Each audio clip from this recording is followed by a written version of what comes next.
ഇപ്പൊ കഴിഞ്ഞ തവണ ബീഹാറിലെ തെരഞ്ഞെടുപ്പ് കഴിഞ്ഞപ്പോൾ ഇതുപോലെ തന്നെ കുറെ മാധ്യമങ്ങൾ ഇരുന്നിട്ട് അവർക്ക് താല്പര്യമുള്ളത് കൊണ്ടിട്ട് ബീഹാറിൽ നിതീഷിനെ കടമുഴക്കി എറിയാൻ പോകുന്നു, ജനം തീരുമാനിച്ചു കഴിഞ്ഞിരിക്കുന്നു, കാരണം വലിയ വോട്ട് പെർസെൻറ്റേജിന്റെ വർധനവുണ്ടായി എന്നൊക്കെ പറഞ്ഞ് ഡയലോഗ് ഇട്ടിരുന്നു.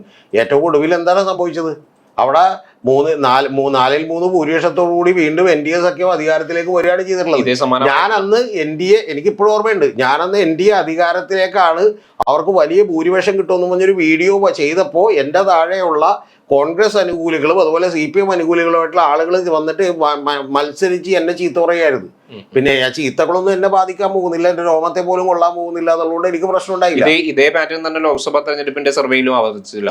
അതേ പറഞ്ഞ ഇതേ പാറ്റേൺ തന്നെ ഇതുപോലെയുള്ള പല കാര്യങ്ങളും ഇത് ആവർത്തിക്കും. പിന്നെ ഈ ആളുകൾ മുഴുവൻ ഇരുന്നിട്ട് ഇപ്പം ഞാൻ ലോക്സഭാ പാനലിൽ നിങ്ങൾ അറിയേണ്ടത്, ഞാൻ 1.5 മാസം മുമ്പ് ലോക്സഭാ തെരഞ്ഞെടുപ്പ് എടുക്കുന്നതിന് 1.5 മാസം മുമ്പ് ഞാൻ കേരളത്തിലെ ക്രൈം ഓൺലൈൻ എന്ന് പറഞ്ഞൊരു മാധ്യമത്തിന് ഞാൻ ഇന്റർവ്യൂ കൊടുത്താണ്.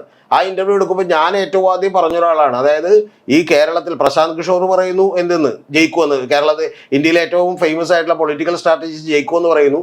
ഇപ്പോൾ ആളുകൾ കൊട്ടിഘോഷിക്കുന്ന CP റാഷിദ് പറയുന്നു BJP വലിയ തോതിൽ നേട്ടമുണ്ടാക്കും, 300 സീറ്റിലധികം നേടും എന്ന് CP റാഷിദ് പറയുന്നു. യഥാർത്ഥത്തിൽ എന്ത് സംഭവിച്ചു? BJPക്ക് വോട്ടുകൾ കൃത്യമായി കുറയുകയും 240ലേക്ക് എത്തുകയും ചെയ്തു, 63 സീറ്റ്. അപ്പൊ അതുകൊണ്ട് ഈ ട്രെൻഡ് എന്നൊക്കെ പറയുന്നത് ഈ കേരളത്തിലും ഇന്ത്യയിലും ഒക്കെ ഇപ്പൊ സൃഷ്ടിക്കപ്പെടുന്ന ഒരു കാര്യമാണ്.